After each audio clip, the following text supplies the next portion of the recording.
الصلاة والسلام عليك يا شفيع المذنبين. الصلاة والسلام عليك يا رحمة للعالمين. الحمد لله الحمد لله رب العالمين، خالق السماوات والأرضين، والصلاة والسلام على أشرف الأنبياء والمرسلين، وعلى آله وأصحابه أجمعين.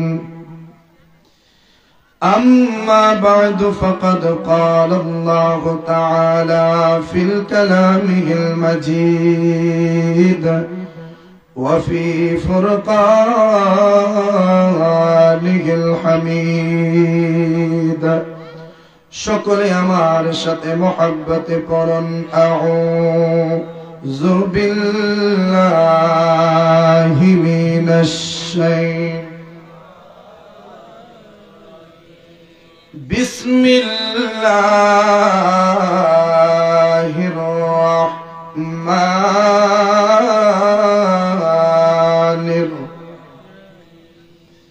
سبحان الذي أسرى بعبده ليلا من المسجد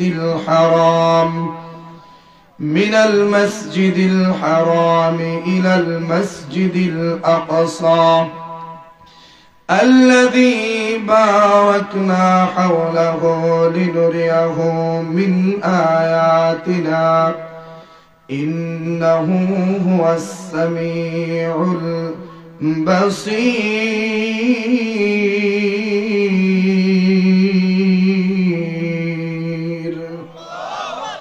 صدق الله المولانا العظيم وصدق رسوله النبي الكريم، ونحن على ذلك لمن الشاهدين والشاكرين. ربي صل وسلم وبارك عليه. قال النبي صلى الله عليه وسلم: إن الإيمان لا يعرج إلى المدينة كما تعرج الحية إلى جحرها. متفق عليه. في شان حبيبه ومحبوبه ومعشوقه مخبرا وآمرا: إن الله وملائكته يصلون على النبي يا أيها الذين آمنوا صلوا عليه وسلموا تسليما. اللهم ما شاء الله.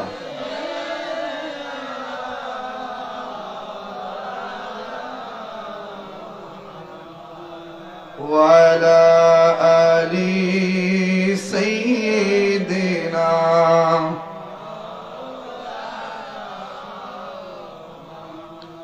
मोहब्बत प्रांजल भाषाय पढ़ी अल्लाहुम्मा सल्ली একটু ঘোরান এমনি এটার আওয়াজটা কানে কমায় মাইকের আওয়াজটা বাড়াই দিয়ে ওয়ালা আলি সাইয়্যিদিনা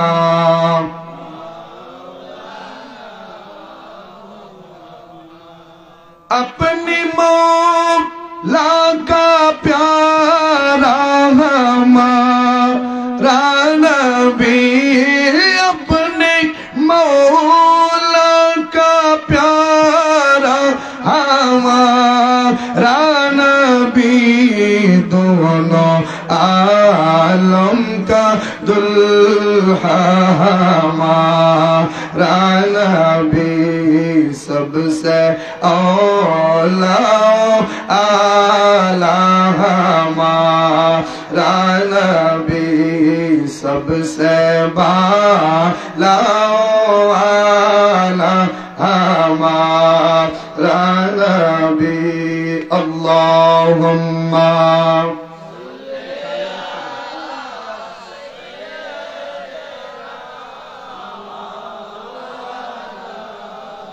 मुहम्मद वाला आली सय्यिदना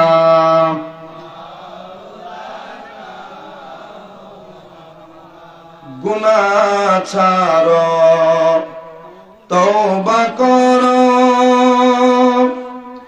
একবারে চিন্তা করো মরণের এক সেকেন্ডের নাই ভরসা তোমার আমার জীবনের আল্লাহুম্মা মাশাআল্লাহ মাওলানা মুহাম্মদ ওয়া আলা মাওলানা লা ইলাহা মুহাব্বত লা ইলাহা একসাথ লা ইলাহা লা ইলাহা ভালো লাগে লা ইলাহা লা ইলাহা লা ইলাহা হো লা ইলাহা হো লা ইলাহা লা ইলাহা লা ইলাহা লা হক লা ইলাহা লা ইলাহা لا إله إلا الله محمد رسول الله صلى الله عليه وسلم اسم ذات الله الله الله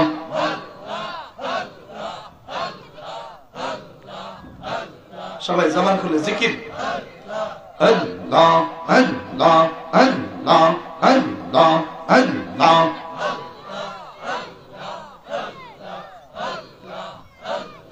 পাগল মন একবার আর ভাবলি না রে তা হইব রে মগবান মারহাবা আল্লাহ আল্লাহ আল্লাহ সাউন্ড করে দেন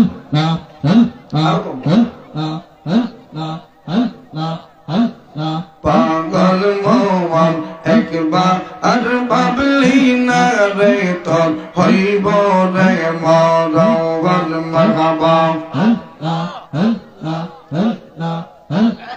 তুই মরিলে সঙ্গের সাথী তুই মরিলে সঙ্গের সাথী পাইবি না এক জওয়ান পাগল মওয়ান একবার আর ভাবলি না রে তখন হইব রে মওয়ান মারহাবা আল্লাহ পাগল মওয়ান একবার আর ভাবলি না রে তখন হইব রে মওয়ান মারহাবা আল্লাহ আল্লাহ মনোরে হঠাৎ একদিন আজরাইল ফাঁসি দিবে তোমার গলে শেষ করিবে এই সাদের জীবন মন রে মারহাবা আল্লাহ মনোরে হঠাৎ একদিন আজরাইল ফাঁসি দিবে তোমার গলে শেষ করিবে এই সাদের জীবন মন রে মারহাবা যাইতে হইবে ওই কবরে, যাইতে হইবে ওই কবরে, কারে পাইবা না আপন পাগল মন, একবার আর ভাবলি না রে তোর হইব রে মরণ মারহাবা। আল্লাহ আল্লাহ মনরে ভাই বন্ধু আত্মীয় স্বজন স্ত্রী পুত্র নই কারো আপন, ধন রত্ন সবই অকারণ মন রে মারহাবা। আল্লাহ আল্লাহ মনরে ভাই বন্ধু আত্মীয় স্বজন স্ত্রী পুত্র নই কারো আপন, ধন রত্ন সবই অকারণ মন রে মারহাবা। আল্লাহ আল্লাহ ওই কবরে আপন হবে, ওই কবরে আপন হবে আমার নবী নূরে তোমার পাগল মোয়াল, একবার আর ভাবলি না রে তোর হইব রে মরণ মারহাবা। পাগল মোয়াল একবার ভাবলি না রে তোর হইব রে মরণ মারহাবা। আল্লাহ আল্লাহ আল্লাহ আল্লাহ লা ইলাহা ইল্লাল্লাহু মুহাম্মাদুর রাসূলুল্লাহ সাল্লাল্লাহু আলাইহি ওয়াসাল্লাম। উপস্থিত বরিশ্বর শান্তিনগর ইমাম আহলে সুন্নাহ হযরত আহমদ রেজা খা ফাজিল বেরলভী রাদিয়াল্লাহু তাআলা প্রকাশ্য আলা হযরত সুন্নি যুব সংগঠনের উদ্যোগে পঞ্চম বার্ষিক বরিশ্বর খেলার মাঠে আয়োজিত সুন্নি মহাসম্মেলন। আজকের সম্মেলনের সম্মানিত সভাপতি সৈয়দ মাহবুব হাসান জালালি সাহেব খান্দুরা দরবার শরীফ, সহসভাপতি জনাব মোহাম্মদ রুকনুদ্দিন ভুইয়া সাহেব সাবেক মেম্বার বরিশ্বর ৬ নং ওয়ার্ড, সহসভাপতি জনাব মোহাম্মদ ওয়ারিস মিয়া সাহেব ভারপ্রাপ্ত চেয়ারম্যান বরিশ্বর ৬ নং ওয়ার্ড ৬ নং ইউনিয়ন। আজকের মাহফিলের যিনি সম্মানিত প্রধান অতিথি, সারা বাংলার আলোড়ন সৃষ্টিকারী বক্তা, আমার সহযোদ্ধা হযরত মাওলানা কারি মোহাম্মদ সম্রাট সবুজ জালালি সাহেব খতিব ইসাপুর বাইতুল নূর জামে মসজিদ। আজকের মাহফিলের বিশেষ অতিথি প্রধান বক্তা হযরত মাওলানা হাফেজ রাইহানুল ইসলাম মাসুমি সাহেব, প্রধান শিক্ষক বরিশ্বর উত্তরগ্রাম হাফিজিয়া মাদ্রাসা। সার্বিক পরিচালনা রয়েছেন ইসনাহাশিস আশিক রাসূল মোহাম্মদ সালমান ফারসি কাদরি সাহেব, অধ্যয়নরত জামিয়া আহমদিয়া সুন্নি আলিয়া চট্টগ্রাম। আলোচনা করেছিলেন জনাব মোহাম্মদ আব্দুল লতিফ সাহেব, মাওলানা হাসানুল হক সাহেব, হাজি ওয়ারিস ভুইয়া, ডাক্তার রফিকুল ইসলাম, মাওলানা মাসুকুর রহমান সাহেব, হাফেজ জসিমউদ্দিন সাহেব সহ দিগর উলামায়ে কেরাম, শ্রদ্ধাভাজন মুরব্বিয়ানে কেরাম, প্রাণপ্রিয় যুবক ভাইয়েরা, জ্ঞানী গুণী শিক্ষিত সমাজের এলাকার মান্যগণ্য নেতৃস্থানীয় ব্যক্তিবর্গ, সকলের খেদমতে আন্তরিক সালাম, আমার মা বোনদের নিকটে আন্তরিক সালাম। আসসালামু আলাইকুম ওয়া রাহমাতুল্লাহি ওয়া বারাকাতুহু। সকলের শুকরিয়া তার মহব্বতের আওয়াজে পড়ি আলহামদুলিল্লাহ। আজকের মাহফিলে আসতে পেরে আপনারা খুশি না বেজার? বরিশ্বরের মানুষ কি এইগুলাই নাকি আরো আছে? জোরে বলেন, আরো আছে না নাই? কই আছে? বাড়িতে। সকালবেলা বাড়িতে থাকতেও পারে, কবরেও থাকতে পারে, কথা ঠিক কিনা? কারণ ঘুম আর মৃত্যু এই দুইটা জিনিসের মধ্যে কোনো পার্থক্য নাই। পার্থক্য একটাই, ঘুম ভাঙলো তো সকাল, ঘুম ভাঙলো না তো পরকাল, কথা ঠিক কিনা? আপনাদের বরিশ্বর গ্রামে ঘুমের ঘরে মানুষ মরেনি? মরে কিনা বলেন? ঘুমের ঘরে মানুষ মরে, আত্মীয় স্বজন নিজের বিবি পর্যন্ত টের পায় না। আপনি আমার মরণটা যে ওই হালে হবে না এর কি গ্যারান্টি আছে? মরণটা যদি ঘুমের ঘরে হয়ে যায়, তওবা করার সুযোগ পাবেন না, কালেমা পড়ার সুযোগ কোথায় থেকে পাবেন? চুপ করে দুনিয়ার জমিন ছেড়ে চলে যেতে হবে। আর যদি ঘুমানোর আগে তওবা করে ঘুমাতে পারেন, অন্তত একবার ইস্তেগফার পাঠ করে যদি ঘুমাতে পারেন, ঘুমের ভিতরে মরণ হয়ে যাক, এতে কোনো আপত্তি নাই। ইস্তেগফার করে ঘুমাইছি, আল্লাহ আমাকে মাফ করে দিয়েছেন, সেদিকে কথা নয়। আমি আয়াত পড়েছি সূরা বনী ইসরাইল 15 নম্বর পারা, প্রথম পৃষ্ঠার সূরা বনী ইসরাইলের প্রথম আয়াত। এখন কি মাস চলতেছে বাবা? রজব মাস। এই রজব মাস হচ্ছে কার মাস? ইমাম সাহেবের জমানে শুনছেন না আপনারা? শাহরুল্লাহ কার মাস? আর শাবানু শাহরি, শাবান মাস নবী কয় আমি নবীর মাস। আর শাহরু রমাদান উম্মতি, আর রমজান মাস হচ্ছে আমার উম্মতের মাস। মা আয়েশা বলেন, যখন এই রজব মাস আসতো আমরা বুঝতাম না, কিন্তু আল্লাহর রাসূলকে দেখলেই বুঝতে পারতাম রজব মাস এসেছে। কিভাবে বুঝতেন? মা আয়েশা বলেন, যখন রজব মাস আসতো তখন আল্লাহর হাবিব এমন পরিমাণে ইবাদত করতেন যে উনার ইবাদতের মাত্রা দেখে আমরা বুঝতাম রজব মাস এসেছে। সুবহানাল্লাহ বলেন। আজকে আমি হাদিসে পড়ছি, মা আয়েশা বলেন, রজব মাসে আল্লাহর নবী 10টি রোজা রাখতেন, শাবান মাসে আল্লাহর নবী 20টি রোজা রাখতেন, রমজান মাসে আল্লাহর নবী 30টি রোজা রাখতেন। আপনি আমি কয়টা রাখছি এই পর্যন্ত? একটাও না। বাবা, এই জীবনটা স্থায়ী নয়, ক্ষণস্থায়ী। আমি স্টেজে আছি, বাড়ি পর্যন্ত পৌঁছতে পারবো কোনো গ্যারান্টি নেই। আমরা এমন এক নবীর উম্মত হয়েছি বাবা, ওই নবীর সত্যিকারের উম্মত হয়ে যদি আপনি আমি মরতে পারি, কবর, হাসর, মিজান, ফুলসিরাত কোনো ঘাটে কোনো চিন্তা নাই।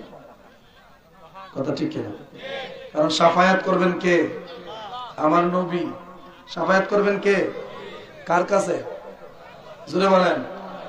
আল্লাহ কয়, জাহান্নাম বাদে যা আছে সব আমি আমার নবীরে দিয়া লাইছি। যদি ব্যাখ্যা করে বুঝাইতে চাই তাহলে সময় লাগবে। আল্লাহ কয়, সুন্দর বলতে যা আছে সব আমি আমার নবীকে দিয়ে দিয়েছি। জাহান্নামটা দেখতে খারাপ, জাহান্নাম জায়গাটা মন্দ, এই জন্য ওইটা আমি আল্লাহর কাছে রেখে দিয়েছি। আমি আল্লাহর যাকে ইচ্ছা তাকে জাহান্নামে দেব, আমার নবীর যাকে ইচ্ছা তাকে জান্নাতে দিব। আপনারা যারা বসছেন, আপনারা কি সুন্নি নাকি অন্য কেউ? কে কে সুন্নি? নারে তাকবীর, নারে রিসালাত, নারে গাউসিয়া, মাসলাকে আলা হযরত জিন্দাবাদ জিন্দাবাদ। তাইলে বুঝলাম, তাইলে সারি দানের মধ্যে বসি নাকি? সুরসা মুরসা আসি না আবার কিছু? সুরসা মুরসা থাকলে হিটমিট লাগলে কিছু কয়েন না আবার আমারে, আমি আবার একটু কইন না বিলাল। বর্তমান সমাজে যারা রাসূল পাকের শানে বেয়াদবি করে, এরা নতুন কেউ নয়, এরা পুরান জিনিস। এখন বলবেন কিভাবে? কারবালার জমিনে ইমাম হুসাইনের গলায় ছুরি চালাইছে তারাই। কথা ঠিক কিনা? আল্লামা বাকি বিল্লাহকে গায়েব করেছে তারাই। আল্লামা শহীদ নুরুল ইসলাম ফারুকীকে শহীদ করেছে তারাই। তারা ইমাম হুসাইনকে কারবালার জমিনে শহীদ করে তারা বুঝাইয়া দিতে চেয়েছে এইরকম যে ইসলামকে ফোরাতের পানিতে চুবিয়ে ফেললাম, ইসলামকে ধ্বংস করে দিলাম, সুন্নিয়তকে ধ্বংস করে দিলাম। কিন্তু তারা এইটা জানে না, এক হুসাইন শহীদ হয়েছে, ওই হুসাইন ইমাম হুসাইন রাদিয়াল্লাহু তাআলা আনহুর গলা থেকে ঝরা প্রত্যেকটা রক্তের ফোঁটা থেকে কোটি কোটি হুসাইনের পয়দা হয়েছে। এক বাকি বিল্লাহকে গুম করেছে, কোটি কোটি বাকি বিল্লাহর পয়দা হয়েছে। এক ফারুকীকে বাসায় গিয়ে জবাই করে শহীদ করে দিয়েছে। এক ফারুকীর গলার রক্ত থেকে কোটি কোটি ফারুকীর জন্ম এই বাংলার জমিনে হয়েছে। সুন্নিয়তকে কিভাবে দাবাইবা? যেখানে যাবা সেখানেই সুন্নি। সুবহানাল্লাহ বলেন না? আর এই সুন্নি আর ওহাবি আমরা চিনাইছেন কেডা জানেননি? এই যে যার নামের সংগঠন আলা হযরত। সুবহানাল্লাহ বলেন না? আলা হযরত কত সুন্দর করে কয়। কি কয়? আলা হযরত বলেন, উঠা দো পর্দা दिखा दो चेहरा के नूर बारी हिजाब में है, उठा दो पर्दा दिखा दो चेहरा के नूर बारी हिजाब में है। ज़माना तारीक हो रहा है कि मेरे क़ब से निकाब में है। बोलना मरहबा। खुसरबियाँ अच्छी लगी ना सरवारे अच्छी लगी, खुसरबियाँ अच्छी लगी ना सरवारे अच्छी लगी। हम फकीरों को मदीने, हम फकीरों को मदीने की गलियाँ अच्छी लगी, खुसरबियाँ अच्छी लगी ना सरवारे अच्छी लगी, खुसरबियाँ अच्छी लगी ना सरवारे अच्छी लगी। बोलें ना मरहबा। ও আমার বরিশালের বাবারা, ও আমার ফান্দকের বাবারা, ও আমার শ্রীগড়ের বাবারা, ও আমার সুন্নি ভাই বাবারা, আমরা সুন্নি, আমরা নাজাত প্রাপ্ত দল, আমরা সুন্নি, আমরা জান্নাতি দল, আমরা সুন্নি, আমরা হকপন্থী, আমরা সুন্নি, নবীর শানে বেয়াদবি করি না, আমরা সুন্নি, আহলে বায়তের শানে বেয়াদবি করি না, আমরা সুন্নি, সাহাবায়ে কেরামের শানে বেয়াদবি করি না, আমরা সুন্নি, আউলিয়া কেরামদের শানে বেয়াদবি করি না, আমরা সুন্নি, নবীর শান নিয়ে আমরা কটূক্তি করি না। কথা ঠিক কিনা? ও বাবা, আমরা কেমন সুন্নি? নরম সুন্নি হইলে চলবে না, ঈমানকে মজবুত করতে হবে, আকীদাকে মজবুত করতে হবে। আলা হযরত আমাদেরকে সেই বিষয়ে সুন্দর করে বুঝিয়েছেন। আলা হযরতের কাছে আমরা পরে যাব। এবার আসেন বাবা, এই যে রজব মাস, এই রজব মাসে প্রসিদ্ধ একটা ঘটনা, ওই ঘটনার মধ্যে একটা ঘটনা হলো আল্লাহর নবী পাকের মেরাজ। যে মেরাজ আল্লাহ তাআলা এই রজব মাসের 26 দিবাগত 27 রজনীতে আমার আল্লাহ তাআলা ঘটিয়েছিলেন। ওই মেরাজ, ওই মেরাজ কোথায় হয়েছে? মসজিদুল হারাম থেকে বাইতুল মুকাদ্দাস, বাইতুল মুকাদ্দাস থেকে লামাকান পর্যন্ত। একটু বোঝার চেষ্টা করবেন, মেরাজের দুইটা পার্ট আছে। একটা পার্ট হচ্ছে মসজিদুল হারাম থেকে মসজিদুল আকসা পর্যন্ত, আর একটা পর্ব হলো মসজিদুল আকসা থেকে আমার আল্লাহর আরশে আজিম পর্যন্ত। এইরকম দুইটা পার্ট আমার আল্লাহ তাআলা কুরআনুল কারীমের মধ্যে বলেন, সুবহানাল্লাযী আসরা বিআবদিহি লাইলাম মিনাল মাসজিদিল হারাম ইলাল মাসজিদিল আকসা আল্লাযী বারাকনা হাওলাহু লিনুরিয়াহু মিন আয়াতিনা ইন্নাহু হুয়াস সামিউল বাসীর। আমার আল্লাহ ডাক দিয়া বলে, ওরে দুনিয়ার মানুষ, ও দুনিয়ার মানুষ শোনো, সুবহান, আমি আল্লাহ, সুবহান, আমি আল্লাহ কত পবিত্র, পবিত্র এবং মহিমাময় তিনি, যিনি তার বান্দাকে ভ্রমণ করিয়েছেন মিনাল মসজিদুল হারামি ইলাল মসজিদুল আকসা, মসজিদুল হারাম থেকে মসজিদুল আকসা যেই নবীকে আমার প্রভু ভ্রমণ করিয়েছেন। আল্লাহ কি যদি বলে, আল্লাহ কেন তুমি ভ্রমণ করাইলা? আমার আল্লাহ ডাক দিয়া বলে, ওরে দুনিয়ার মানুষ, কেন ভ্রমণ করাইছি জানুনি? আল্লাযী বারাকনা হাওলাহু লিনুরিয়াহু মিন আয়াতিনা, তার সেই ভ্রমণের সময় তার চতুর্দিক আমি বরকতপূর্ণ করে দিয়েছিলাম, যেন আমি আমার নিদর্শন সমূহ তাকে দেখাইতে পারি, যেন আমি আল্লাহর সমস্ত নিদর্শনগুলি তাকে দেখাইতে পারি। ওরে দুনিয়ার মানুষ, আমার নবীকে আল্লাহ সকল নিদর্শন দেখানোর জন্য আল্লাহ তাআলা মেরাজ ঘটিয়েছেন মসজিদুল হারাম থেকে মসজিদুল আকসা পর্যন্ত। এই যে ভ্রমণটা, এইটাকে বলা হয় ইসরা, মানে এইটাকে বলা হয় ভ্রমণ। আর মসজিদুল আকসা থেকে আমার আল্লাহ আরশে আজিম পর্যন্ত ওই জায়গাটাকে যাওয়া, ওই জায়গা যে নবী গেছেন, ওই জায়গাটাকে বলা হয় মেরাজ। মেরাজ শব্দের আবিধানিক অর্থ হলো ঊর্ধ্বগমন। মেরাজ শব্দের আবিধানিক অর্থ হলো ঊর্ধ্বগমনের সিঁড়ি। ওই দিক দিয়ে আল্লাহ নবী উপরের দিকে উঠেছেন। এত উপরে আল্লাহ নবীর মেরাজ কেন হলো? কয়েকটা চিকন চিকন কথা কমু, একটু মনোযোগ দিয়ে বসলে বুঝতে পারবেন।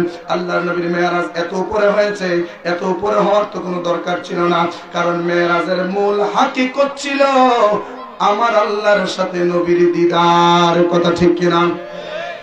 মেরাজের মূল হাকিকত হলো আল্লাহর সাথে নবীর দিদার। তো নবীর দিদার কি এই দুনিয়ার পৃথিবীর জমিনে কি হইতে পারতো না? নবীর দিদার কি কানায় কাবার ভিতরে হইতে পারতো না?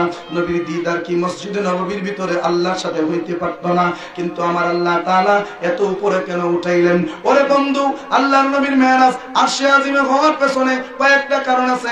আল্লাহর নবীর মেরাজ হওয়ার পিছনে অসংখ্য কারণ আছে। এর মধ্যে কয়েকটা কারণ আমি আপনাদেরকে শোনাইব, একটু মনোযোগ দিয়ে বোঝার চেষ্টা করবেন। আপনারা সবাই জানেন আল্লাহর নবী রাহমাতুল লিল আলামিনের আব্বাজান হযরতে খাজা আব্দুল্লাহ রাদিয়াল্লাহু তাআলা নবী দুনিয়াতে আসার 6 মাস আগে দুনিয়ার জমিন থেকে বিদায় হয়ে গিয়েছিলেন। আল্লাহর নবী রাহমাতুল লিল আলামিনের আম্মাজান হযরতে মা আমেনা রাদিয়াল্লাহু তাআলা আনহা আমার নবীর জন্মের 6 বছর পরে দুনিয়ার জমিন থেকে বিদায় হয়ে গিয়েছিলেন। ও বাবা, আল্লাহর নবীকে ছোট রাইকা মারি নিয়ে গেল নবী দুনিয়াতে আসার আগে, বাফরে নিয়ে গেল। এই রকমটা কেন হলো? কারণ আল্লাহ তো ভালো করেই জানেন একজন সন্তানের যখন মা থাকে না, একজন সন্তানের যখন বাবা থাকে না, তখন ওই সন্তানটা লালিত পালিত হইয়া বড় হইতে কত কষ্ট ওই এতিম সন্তানটা ছাড়া আর কেউ জানে না। কথা ঠিক কিনা? কিন্তু আল্লাহ বাপরে লয়া গেল কেন, মারে লয়া গেল কেন, এই হাকিকত দিয়ে কোনো মূল্যায় আমরা শোনায় না। ও বাবা, একটু মনোযোগ দিলে বুঝতে পারবেন আল্লাহর নবী রাহমাতুল লিল আলামিনের আব্বাজান খাজা আব্দুল্লাহ রাদিয়াল্লাহু তাআলা আনহুকে নবী দুনিয়াতে আসার আগে নিয়ে গেলেন কেন? এর একটা কারণ হলো আল্লাহর নবী রাহমাতুল লিল আলামিনের মর্যাদা এমন, আল্লাহ তাআলা ডাক দিয়া কয়, আমি খোদার পরে, আমি রবের পরে যার আসন উনি আর অন্য কেউ না, আমার হাবিব পেয়ারা নবী রাহমাতুল লিল আলামিন। আমার হাবিব হচ্ছে আমি খোদার পরের যে আসন, ওই আসনের অধিষ্ঠিত আল্লাহর নবী রাহমাতুল লিল আলামিন সবচেয়ে মর্যাদাবান সৃষ্টি, সর্বশ্রেষ্ঠ সৃষ্টি। ওই দয়াল নবী রাহমাতুল লিল আলামিন দুনিয়াতে আসবেন। আল্লাহর নবী বক্তব্য দেওয়ার সময় ওই মজলিসে যদি নবীর বাবা এসে হাজির হয়ে যায়, তাইলে নবী নিজে চেয়ার থেকে নাইমা বাপরে চেয়ারে বসাইব। কথা ঠিক কিনা? একটু বোঝার চেষ্টা করেন, মনোযোগ আসেনি? কারণ সন্তান যত বড় আলেম হোক না কেন, সন্তান যত বড় পীর বুজুর্গ হোক না কেন, বাবার কাছে সন্তান সন্তানই। কথা ঠিক কিনা? তো আল্লাহর নবী রাহমাতুল লিল আলামিনের আব্বাজান যদি বেঁচে থাকতেন, আল্লাহর নবী যদি সাহাবায়ে কেরামের সামনে উঁচু একটা জায়গায় বসে বক্তব্য দিতেন, ওই মুহূর্তে যদি আল্লাহর নবী এসে হাজির হয়ে যাইতেন, তাইলে তো আল্লাহর নবী নিজে চেয়ারে বসে বাবাকে নিচে বসাইতে পারতেন না। আদব দেখাইতে গিয়া আল্লাহর নবী বাবাকে চেয়ারে বসাইতেন, নবী নিজে নিচে বসা যাইতেন। এইটা যদিও নবী মেনে নিতে পারতেন, কিন্তু আল্লাহ ডাক দেয়া করে, আমার বান্দারা, আমার নবী সেইটা মেনে নিতে পারলেও আমি আল্লাহ সেটা মেনে নিতে পারি না। কারণ আমার হাবিবকে এত সম্মান দিয়েছি, আমার হাবিব নিচে বসবে, ওইটা আমি আল্লাহ সহ্য করতে পারবো না। আর যদি বাবা দুনিয়াতে না থাকে, তাইলে সম্মান যাওয়ারও কোনো সুযোগ থাকে না। এই জন্য আমার আল্লাহ ডাক দেয়া কয়, হাবিব মনে কষ্ট নিয়েন না গো হাবিব, আপনি দুনিয়াতে আসার আগেই আপনার বাবারে আমি নিয়ে যাবো। মাকেও ছোটবেলায় নিয়ে গেলেন, বাবাকে হারাইয়া, মাকে হারাইয়া, চাচার কোলে দাদার কোলে নবীজি মানুষ হয়েছেন। আল্লাহর নবী রাহমাতুল লিল আলামিন চাচার কোলে দাদার কোলে লালিত পালিত হয়েছেন। ওই চাচার কোলে দাদার কোলে লালিত পালিত হওয়া যে কতটা কষ্টের, একমাত্র যারা এতিম সন্তান তারা ছাড়া আর কেউ বলতে পারবে না। আল্লাহর নবী ডাক দেয়া করে, দুনিয়ার মানুষ, দুনিয়ার মানুষ, দুনিয়ার মানুষ রে, আমার আল্লাহ তাআলা আমার বাবাকেও নিয়ে গেল, আমার মাকেও নিয়ে গেল। ছোটবেলা থেকে আমার মনের মধ্যে কষ্ট, আমার মনের মধ্যে কষ্ট। আল্লাহ ডাক দেখো, হাবিব মনটা কেন খারাপ, মনটা কেন মলিন, চেহারাটা কেন মলিন? আল্লাহর নবী ডাক দেখো, আল্লাহ আমার বাবাও নাই, আমার মাও নাই, আমি আমার বাবার কথা মনে করে মনটা খারাপ হয়ে গেল, আমার মায়ের কথা মনে হয়ে গেলে আমার মনটা খারাপ হয়ে গেল। আল্লাহ ডাক দেখো, দুস্থ মন খারাপ কইরেন না, আপনার বাবা যদি বেঁচে থাকতো তাইলে কি করতো? আপনারা তো ঘুরাইতো, এইটাই তো, এছাড়া তো আর কিছু না। তবে আপনার বাবা আপনারে কদ্দুর ঘুরাইতো, আপনার বাবা আপনার হাত ধরে মক্কার অলিতে গলিতে ঘুরাইতো, গাড়ে সুরে ঘুরাইতো, হেরা গুহায় ঘুরাইতো, জায়গায় জায়গায় জায়গায় জায়গায় আপনার বাবা আপনারে নিয়ে ঘুরাইতো। কিন্তু আপনার বাবারে নিয়ে গেছি, আপনি তো ঘুরতে পারেন নাই বেশি জায়গা, কিন্তু কষ্ট নিয়েন না গো হাবিব, আপনার বাবা ঘুরাইলে শুধু জমিনে ঘুরাইতো, স্বয়ং আমি আল্লাহ আপনারে ঘুরাইবো আমার সমস্ত সৃষ্টি জগৎ। আরো জোরে আমি সকল সৃষ্টি জগৎ ঘুরাইব। এই জন্য আল্লাহ তাআলা আমার নবীকে মেরাজের দাওয়াত দিয়েছিলেন। আরো জোরে। এটা একটা কারণ। আরেকটা কারণ হলো যেই বছর আল্লাহর নবীর মেরাজ হয়েছিল ওই বছর আল্লাহর নবীজির প্রিয় বিবি, যেই বিবি আল্লাহর নবীকে অনেক সাহায্য করেছেন, অনেক সহযোগিতা করেছেন ধর্মের জন্য, ইসলাম জিন্দা করার জন্য, ইসলামের প্রচার প্রসারের জন্য আল্লাহর নবীকে সবচেয়ে বেশি সাহায্য করেছিলেন একজন, যিনি ছিলেন আমার নবীর সবচেয়ে প্রিয় বিবি, যিনার নাম ছিল হযরতে মা খাদিজাতুল কুবরা রাদিয়াল্লাহু তাআলা। ওই মা খাদিজা এই মেরাজের বছর ইন্তেকাল করেছিলেন। আমার নবীজির প্রিয় দাদা আব্দুল মুত্তালিব রাদিয়াল্লাহু তাআলা উনিও এই মেরাজের বছর ইন্তেকাল করেছিলেন। নিজের দাদা নিজের বিবি দুইজনকে হারাইয়া আল্লাহর নবীর মনের মধ্যে কষ্ট। আল্লাহর নবীর চেহারা সব সময় মলিন থাকে। আল্লাহ ডাক দেখো হাবিব, আপনার চেহারা যদি মলিন দেখি গো হাবিব, তাইলে আমার মনে হয় গোটা দুনিয়ার সকল সৃষ্টির চেহারা মলিন। আপনি নবী যখন মুস্কি হাসি মারেন মনে হয় আমার আল্লাহর সকল সৃষ্টি জগৎটা হাসতে শুরু করে দিয়েছে। ও হাবিব, আপনার মলিন চেহারা তো আমি আল্লাহর সহ্য হয় না। ও হাবিব, কেন মলিন? আপনি বুঝি আপনার বিবিরে হারাইছেন এই জন্য মলিন? আপনি বুঝি আপনার বাবা চাচারে হারাইছেন এই জন্য বুঝি আপনার চেহারা মলিন? চেহারা মলিন করবেন না গো হাবিব। মনের মধ্যে যে কষ্ট আছে ওই কষ্ট দূর করতে চাইলে একটু ঘোরাফেরা করলে মন ভালো হয়ে যায়। আপনাদের কাহারও যদি কোনো সময় মন খারাপ হয় তাইলে আপনারা জাফলং ঘুরতে যায়েন, আপনারা কক্সবাজার ঘুরতে যায়েন, তবে সাথে কোনো মহিলা লইয়া না, সাথে কোনো বিড়ি লইয়া না। আপনি আপনার চক্ষুকে যতটুকু পারেন সংযত করে আপনি শরীয়ত মোতাবেক ভ্রমণ করতে পারেন। আপনি বাবা শাহজালালের মাজার যাইতে পারেন, আপনি বাবা শাহ কোরআনের মাজার ঘুরতে পারেন। আপনি বিভিন্ন জায়গায় ঘোরাফেরা করার মাধ্যমে দেখবেন দুই একদিন বাড়ির বাগিরে ঘোরাফেরা করলে মনের সকল কষ্ট দূর হয়ে যায়, মনটা ফ্রেশ হয়ে যায়। আল্লাহ ডাক দেখো হাবিব, ও হাবিব আমার দোস্ত, আমার মনের মধ্যে কষ্ট, ঘুরবেন আর কই? দুনিয়াতে তো আপনারা দৈরে দূরে ঘুরাইবার কেউ নাই। আপনি আর দেরি কইরেন না, আমি আপনার মেরাজের দাওয়াত পাঠাইলাম, এই দাওয়াত কবুল করে আপনি আমার বাড়িতে চলে আসেন। আরো জোরে। আমার নবী দাওয়াত কবুল করলেন। এটা হলো 2 নাম্বার কারণ। নবীর অশান্ত মন, নবীর সেই মলিন মনটাকে সুন্দর করার জন্য আমার আল্লাহ তাআলা মেরাজ ঘটাইছেন। 3 নাম্বার কারণ। 3 নাম্বার কারণ হলো নবীদের মেরাজকে আল্লাহ তাআলা কেন ঘটাইলেন? আর এই মেরাজ তো জগতে হইতে পারত, এই জমিনের মধ্যে হইতে পারত, কিন্তু মেরাজ এত উপরে হইল কেন? এইটার কারণ কি একটু বোঝার চেষ্টা করেন। বাবার আমার, আমেরিকার মহাকাশ গবেষণা কেন্দ্র, যে কেন্দ্র, ওই কেন্দ্রের নাম হলো নাসা। নাম কি? শিক্ষিত ভাইরা সহজে বুঝে যাবে। নাসা বিজ্ঞানীরা, নাসার সেই সদস্যরা মহাকাশ নিয়ে গবেষণা করে। মহাকাশ নিয়ে গবেষণা করতে করতে তারা এই জমিন থেকে চন্দ্র পর্যন্ত পৌঁছায়া গেছে। সুবহানাল্লাহ বলেন না? তারা চাঁদেও গিয়ে পৌঁছায়া গেছে। চাঁদের মধ্যে গিয়েছে। চাঁদের মধ্যে যাওয়ার পরে অলৌকিক একটা ঘটনা তাদের সামনে জারি হয়ে গেছে। অলৌকিক ঘটনাটা কি? বিজ্ঞানীরা চাঁদের দেশে যায় দেখে ওই চাঁদের দেশে যে চাঁদ, ওই চাঁদের মাঝ বরাবর একটা ফাটা দেখা যায়। বিজ্ঞানীরা চিন্তা করলো চাঁদের মধ্যে তো কোনো বাতাস নাই, চাঁদে তো কোনো ঝড় তুফান হয় না, চাঁদে তো কোনো শিলাবৃষ্টি হয় না, চাঁদে তো কোনো ভূমিকম্প হয় না, তাইলে চাঁদ ফাটা কেন? চাঁদ কেন ফাটলো? ব্যাপারটা কি? গবেষণা শুরু করে দিল। সব প্রত্যেকটা ধর্মীয় গ্রন্থ গবেষণা করলো। গবেষণা করতে করতে করতে করতে যখন আল্লাহর কোরআনকে নিয়ে গবেষণা শুরু হলো, আল্লাহর কোরআনকে নিয়ে গবেষণা করতে করতে 27 পারা সূরা কামার যখন গবেষণা শুরু করলেন, সূরা কামারের শুরুতে আমার আল্লাহ কয় ইকতারাবাতিস সাআতু ওয়ানশাক্কাল কমার। আল্লাহ তাআলা সূরা কামারের শুরুতে বলেন কিয়ামত অতি নিকটে, চন্দ্র 2 ভাগ হয়ে গেছে। কিয়ামত অতি নিকটে, চন্দ্র 2 ভাগ হয়ে গেছে। আল্লাহ কয় চন্দ্র 2 ভাগ হয়ে গেছে, কিয়ামত বেশি দূরে নয়, কিয়ামত অতি নিকটে। বিজ্ঞানীরা কয় আল্লাহ কোরআনে কইছে চন্দ্র 2 ভাগ হয়ে গেছে। আল্লাহ যে কইল 2 ভাগ হইছে, কখন হইল, কোন সময় হইল, এইটাও তো জানতে হবে। তখন তারা হাদিস গবেষণা শুরু করলো। আল্লাহর নবীর প্রত্যেকটা হাদিস গবেষণা করতে করতে করতে করতে যায় দেখে এক জায়গার মধ্যে লেখা আছে আবু জাহেল আল্লাহর নবীর নবুয়তের প্রমাণের জন্য, আল্লাহর নবীর নবুয়তের প্রমাণ করার জন্য হাবিব বিন মালিককে লইয়া আকাশের চন্দ্র দুই টুকরা করার জন্য নবীকে শর্ত দিয়েছিলেন।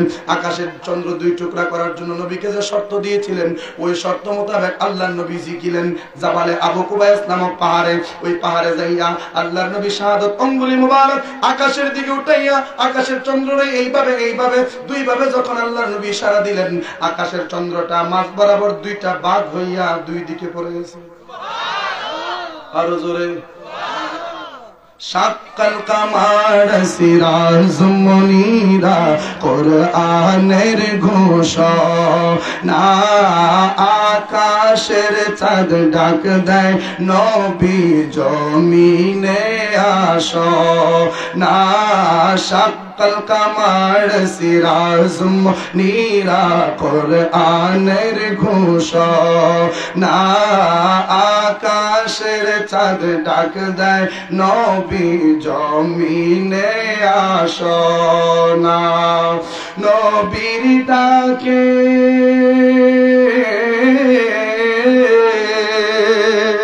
মারহাবা বলেন আরো জোরে। নবীর ডাকে নবীর ডাকে আকাশের চাঁদ টুকরা হয় দুই খানা, ইমানদার দিওয়ানা যেতে চাই মদিনা, ইমানদার দিওয়ানা যেতে চাই মদিনা। কোরআনে তো নবীজির শান, কোরআনে তো শান মুনাফিক দেখে না, ইমানদার দিওয়ানা যেতে চাই মদিনা, ইমানদার দিওয়ানা যেতে। কথা ঠিক কিনা? ও আমার বরিশালের বাবারা, বিজ্ঞানীরা গবেষণা করে দেখলো আজ থেকে প্রায় ১,৫০০ বছর আগে জাবালে আবু কুবাইস নামক পাহাড়ে দাঁড়াইয়া আল্লাহর নবী রাহমাতুল লিল আলামিন ওই আবু জাহেলকে নবুয়তের প্রমাণ দেওয়ার জন্য আকাশের চন্দ্রটারে দুই টুকরা করে দুই দিকে ফেলে দিয়েছিলেন। আবার নবীর ইশারাতে আকাশের চন্দ্রটা একত্রিত হয়ে গিয়েছিল। বিজ্ঞানীরা বলে, কিরে, আজ থেকে ১,৫০০ বছর আগে মুহাম্মদুর রাসূলুল্লাহ সাল্লাল্লাহু আলাইহি ওয়াসাল্লাম ওনার আঙ্গুল মুবারকের ইশারায় আকাশের চন্দ্র দুই টুকরা হয়ে গিয়েছিল। কোরআনের সাথে হাদিস, হাদিসের সাথে কোরআন, এই দুইটা মিলাইয়া যখন দেখলো ঘটনা সত্য, তাতে কোনো সন্দেহ নাই, ওই বিজ্ঞানীরা চাঁদের দেশে কালেমা পড়ে মুসলমান হয়ে গেছে। আরো জোরে। আমি কোন জিনিসটা বোঝাইতে চাচ্ছি বাবা, একটু বোঝার চেষ্টা করেন।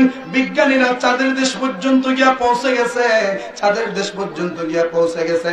এবার মঙ্গল গ্রহে যাওয়ার একটা চেষ্টা চলতেছে। গতকালকে না কোন দিন জানি মোবাইলে দেখলাম একজনে ভিডিও ছাড়ছে, এরকম আগামী 25 তারিখ দেশের এইরকম একটা অবস্থা হবে। আগামী 25 তারিখ সূর্যের যে গ্রহগুলি আছে, সকল গ্রহগুলি একটার একটার বরাবর চলে আসবে। খালি চোখে সূর্যের গ্রহ সবগুলাই দেখা যাবে।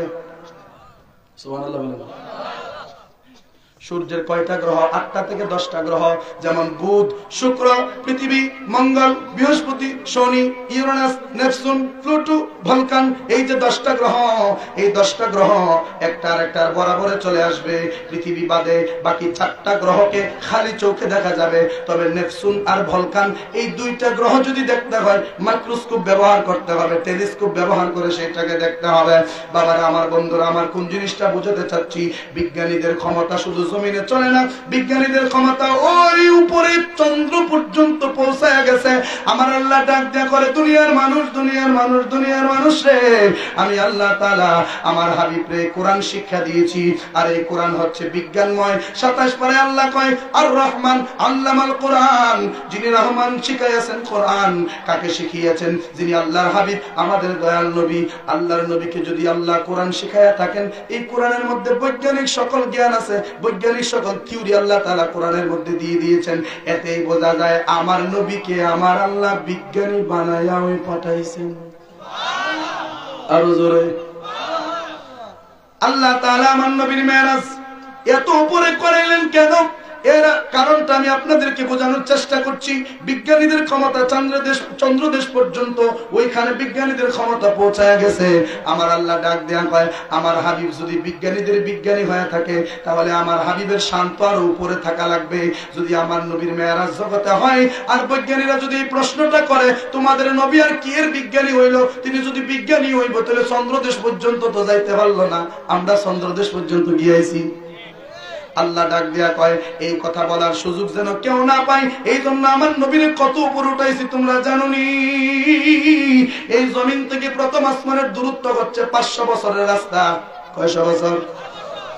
500 বছরের রাস্তা জমিন থেকে আসমান, এই 500 বছরের রাস্তা। আচ্ছা, এখানে আপনারা যারা আছেন, আপনারা একটু বলতে পারবেন কি আসমানের রং কি? জোরে বলেন। আসমানের রং, আসমান কোন রঙের? এটা একজনে বলছি নীল। আপনারা কি আসমান দেখুন না?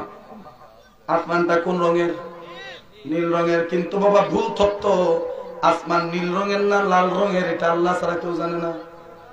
এখন বলবেন হুজুর, উপর দিক দিয়ে যখন তাকাই, আসমানটা যখন দেখতে পাই, তখন তো দেখি আসমানটা নীল রঙের। কথা ঠিক কিনা? ও হুজুর, তাইলে এই কথার উত্তর কি হবে? একটু বোঝার চেষ্টা করেন বাবা। এই যে এইখান থেকে ফান্দাও পর্যন্ত তো হাওর, বন না, খালি বন। এখান থেকে আপনি তাকান, ফান্দাও পর্যন্ত আপনার নজর গেলে দেখবেন ফান্দাউকের কাছে কিছু কুয়াশা দেখা যায়। এখনের কথা কইতেছি না, গ্রীষ্মকালীন যখন কুয়া থাকে না, তখনও তাকায় দেখেন কিছু একটা আফসা আফসা ভাব দেখা যায়। যদি মেঘনা নদীর এই পার থেকে ওই পারে তাকান, তাহলে দেখবেন নদীর ওই পার দেখা যায় না, কারণ ওই পারে একটা আফসা আফসা ভাব দেখা যায়। বঙ্গোপসাগরের এই পার থেকে ওই পারে তাকাইলে মাথা পর্যন্ত আপনি দেখতে পারবেন না, কারণ আপনার চোখের পাওয়ার মাঝখানে গিয়ে শেষ হয়ে যাবে, তারপরে একটা আবরণ পড়ে যাবে চোখে, যেটা আফসা আফসা ভাব আপনি বুঝতে পারবেন। এই জমিন থেকে আসমানের দূরত্ব 500 বছরের রাস্তা, বঙ্গোপসাগরের 400-500 কিলোমিটার দূর পর্যন্ত আপনার চোখের পাওয়ার যদি পৌঁছাতে না পারে, এই 400-500 কিলোমিটার স্পিড বোট দেওয়া যায়, তার কয়দিন লাগবে? এত দূর, এই তো এত কাছে, এই দূরত্বটাই আপনার চোখে সহ্য করতে পারে না। এই জমিন থেকে প্রথম আসমানটা আপনি দেখবেন কিভাবে? আপনি প্রথম আসমান পর্যন্ত দেখা আপনার পক্ষে সম্ভব না। তাইলে আপনি যে নীল দেখেন, কি দেখেন? আপনি যখন উপরের দিকে তাকান, আপনি উপরের দিকে তাকানোর পর আপনার চোখের পাওয়ার যেই জায়গায় গিয়া শেষ হয়ে যায়, ওই জায়গায় আপনার চোখের সামনে নীল একটা পর্দা পড়ে যায়। নীল একটা পর্দা পড়ে যাওয়ার কারণে আপনি বুঝতে পারেন আসমানের রং নীল। আসলে আসমানটা কোন রঙের আমার আল্লাহ নবী ছাড়া কেউ জানে না। আচ্ছা বলেন, সূর্যটা, এই সূর্যটা কত বড়? এই পৃথিবীর চাইতে 13 লক্ষ গুণ বড়। একটু বোঝার চেষ্টা করবেন। এই সূর্যটা পৃথিবীর চাইতে 13 লক্ষ গুণ বড়। 13 লক্ষ পৃথিবীকে এক জায়গায় করলে একটা সূর্যের সমান হবে। তো পৃথিবীটা কতদূর বড় আপনার আন্দাজ আছেনি? পৃথিবীটা বেশি বড় না। উত্তর থেকে দক্ষিণ, পূর্ব থেকে পশ্চিম, পূর্ব থেকে পশ্চিম লম্বায় হলো 24,000 কিলোমিটার। কত হাজার? আবার দক্ষিণ থেকে উত্তর 24,000 কিলোমিটার। এই টোটাল পরিধি নিয়ে হচ্ছে আমাদের পৃথিবী। এইরকম 13 লক্ষ পৃথিবী এক জায়গায় করলে একটা সূর্যের সমান হবে। ওই সূর্যটাও প্রথম আসমানের নিচে। আরো জোরে। কোটি কোটি সূর্য, কোটি কোটি পৃথিবী, কোটি কোটি চন্দ্র একত্র করলে একটা মিল্কি ওয়ে গ্যালাক্সির সমান হবে না। ওই গ্যালাক্সি গুলা ওই প্রথম আসমানের নিচে। আপনারা যখন সন্নি ফুইরা রায়, বুঝেননি সন্নি ফুইরা রায়? সন্নি ফুইরা রাইতে যখন আসমানের দিকে তাকান, তখন আপনারা দেখবেন আকাশের চন্দ্রের পাশে কিছু তারকা ঝিলমিল ঝিলমিল ঝিলমিল ঝিলমিল করতেছে। আমরা ভাবি তারকাগুলি মনে হয় ছোট ছোট, কিন্তু না না না না, এক একটা তারকা এই পৃথিবীর চাইতে কয়েক হাজার লক্ষ গুণ বড়। এত উপরে সেইটা, এই জন্য সেইটাকে এত ছোট দেখা যায়। এই সূর্যটা পৃথিবী থেকে প্রায় 15 কোটি কত হাজার কিলোমিটার দূরে। বাংতি সংখ্যাটা আমার মনে নাই, প্রায় 15,000 কোটি কিলোমিটার দূরে সূর্য। এত দূরে সূর্য, ওইখান থেকে সূর্য আলো দিতেছে। এই সূর্যটা পৃথিবীর চাইতে 13 লক্ষ গুণ বড়, কিন্তু সূর্যটারে দেখা যায় আমরা ভাত খাওয়ার ফিল্ডের সমান। কথা ঠিক কিনা? তাইলে এখন বুঝেন সূর্যটা কত উপরে, এত উপরে সূর্য, এত উপরে চন্দ্র, এত উপরে তারকা, এত উপরে নক্ষত্র রাজি, সবগুলাই আমার আল্লাহ রেখেছেন প্রথম আসমানের নিচে। আল্লাহ ডাক দেখো হাবিব, বিজ্ঞানীরা চন্দ্র পর্যন্ত যাইবো এটা আমি জানি, কারণ আমি আল্লাহ তাদেরকে জ্ঞান দিছি, কিন্তু আপনি হাবিবের মতো জ্ঞান তাদের হবে না। এই জন্য আমি আল্লাহ তাআলা আপনার মেরাজ জমিনে করাই নাই, আপনার মেরাজ চন্দ্রে করাই নাই, আপনার মেরাজ আমি নক্ষত্রের মধ্যে করাই নাই, আপনার মেরাজ প্রথম আসমানে করাই নাই, আপনার মেরাজ দ্বিতীয় আসমানে করাই নাই। আপনাকে জমিন থেকে উপরের দিকে উঠাইতে লাগলাম, জমিন থেকে প্রথম আসমান, প্রথম আসমান থেকে দ্বিতীয় আসমান, দ্বিতীয় আসমান থেকে তৃতীয় আসমান, তৃতীয় আসমান থেকে চতুর্থ আসমান, চতুর্থ আসমান থেকে পঞ্চম আসমান, পঞ্চম থেকে ষষ্ঠ আসমান, ষষ্ঠ থেকে সপ্তম আসমান, সপ্তম আসমানের পর হলো সিদরাতুল মুনতাহা, জিবরাইল আলাইহিস সালামের বাড়ি। আরো জোরে, কার বাড়ি? সিদরাতুল মুনতাহায় জিবরাইলের বাড়ি। ওই সিদরাতুল মুনতাহা থেকে আরশে আজিম পর্যন্ত মাঝখানে ৭০,০০০ নূরের পর্দা। একটা পর্দা থেকে আরেকটা পর্দার দূরত্ব ৫০০ বছরের রাস্তা। এইরকম ৭০,০০০ নূরের পর্দা একটা একটা করে ভেদ করে আরশে আজিম। ওই আরশে আজিম থেকে আরো উপরে কুরসি, কুরসি থেকে ওই যে লৌহে মাহফুজ, লৌহে মাহফুজ থেকে ওই যে লামাকান। আমার আল্লাহ তাআলা নবীর এমন একটা জায়গায় উঠালেন, আমার আল্লাহ তাআলা নবীকে দিদার দেওয়ার জন্য এমন একটা নির্জন জায়গায় গিয়ে উঠালেন, যেই জায়গায় উত্তর নাই, দক্ষিণ নাই, পূর্ব নাই, পশ্চিম নাই, ডান নাই, বাম নাই, সামনে নাই, পেছন নাই, উপর নাই, নিচ নাই, বাবা যখন নাই তখন নাই, এখন নাই, কখন নাই, নাই নাই নাই নাই নাই নাই, কিচ্ছু যেইখানে নাই ওইখানে শুধু আমার আল্লাহ আর আমার নবী। আরো জোরে আল্লাহ ডাক দেয়া কই যেন কোন বিজ্ঞানী এই কথা বলতে না পারে নবীর ক্ষমতা চন্দ্র পর্যন্ত না, অতএব নবীরে মানি না। আল্লাহ কই বিজ্ঞানীরা রে, তোরা যদি নবীর সাথে ফাঙ্গা নিতে চাস তাইলে বেড়া হইলে তোরা প্রথম আসমানটা ফাড়ি দিয়া দেখা। কথা ঠিক কিনা? মনে রাখবেন, তামাম সৃষ্টি জগৎ যদি কিয়ামত পর্যন্ত, তামাম সৃষ্টি জগৎ যদি কিয়ামত পর্যন্ত গবেষণা করতে করতে উপরের দিকে উঠতে থাকে, প্রথম আসমান জিন্দিগিতে পাড়ি দেওয়া সম্ভব না। ওই নবীর উম্মত হলাম আপনি আর আমি। কথা ঠিক কিনা? আমার মেরাজ এত উপরে হওয়ার পিছনে আরেকটা কারণ আছে। কথা বুঝতেছেন? আরেকটা কারণ কি? এই কারণটা প্রকাশ পেয়েছে নবী আরশে আজিম যাওয়ার পর। নবী আরশে আজিম যাওয়ার পরে আল্লাহর নবীজি মাথা মুবারক নোয়াইলেন, পা মুবারক থেকে জুতা মুবারক খুলবেন। আমার আল্লাহ ডাক দেয়া কয়, ও আমার হাবিব,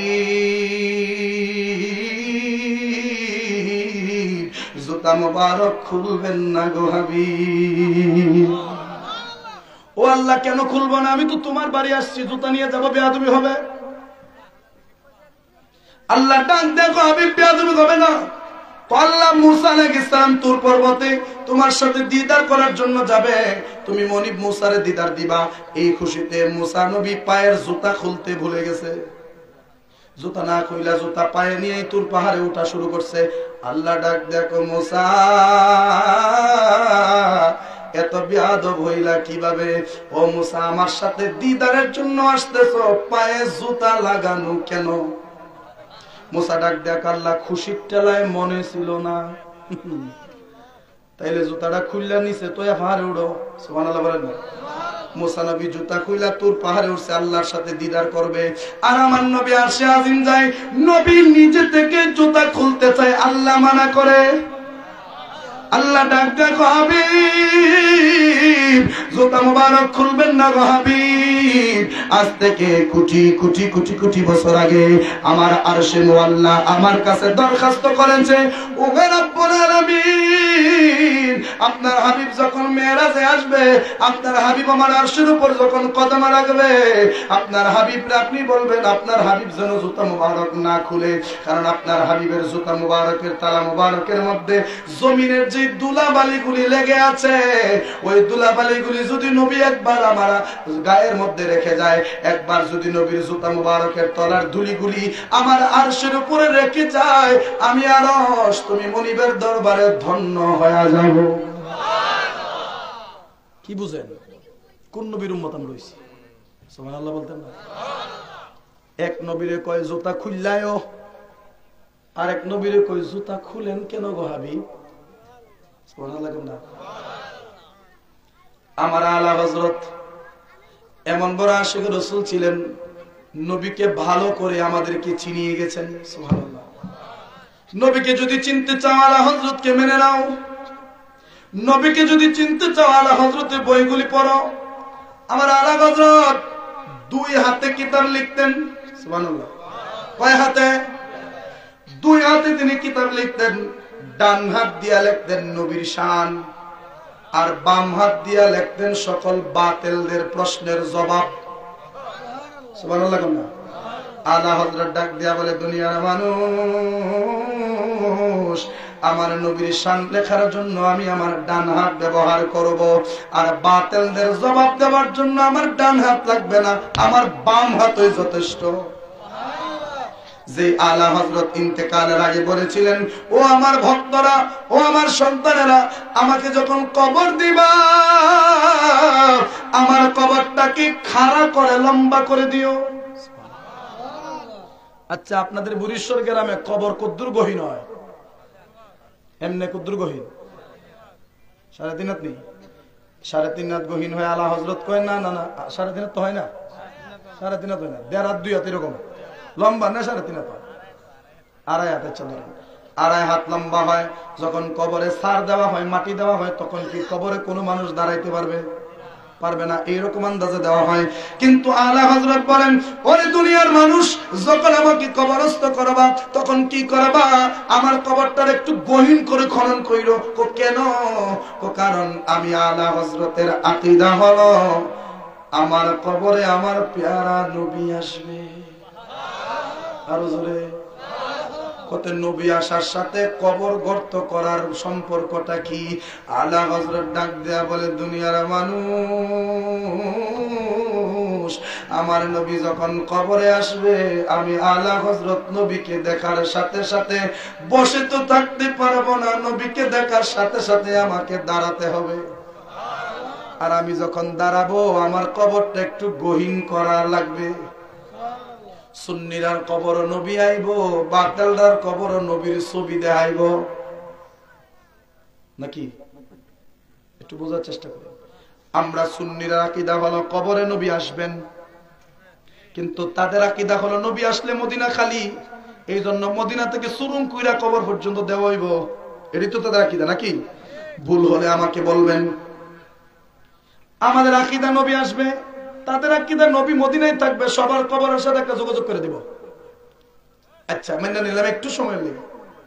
যদি মদিনা থেকে একটা সুড়ঙ্গ আপনি আমার কবর পর্যন্ত করে দেওয়া হয়, মদিনা বাংলাদেশ থেকে কয় কিলোমিটার দূরে? 6 থেকে 6,500। সুবহানাল্লাহ।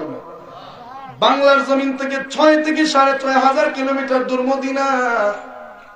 নবী তোমারে দেখে এটা তুমি বিশ্বাস করো না, নবী আসবে এটা তুমি বিশ্বাস করো না, কিন্তু তুমি বাংলার জমিনে কবরে শুইয়া 6,000 মাইল দূরে মদিনাত নবীরে দেখালে বা তোমার সোহের হওয়ার দি বেশি।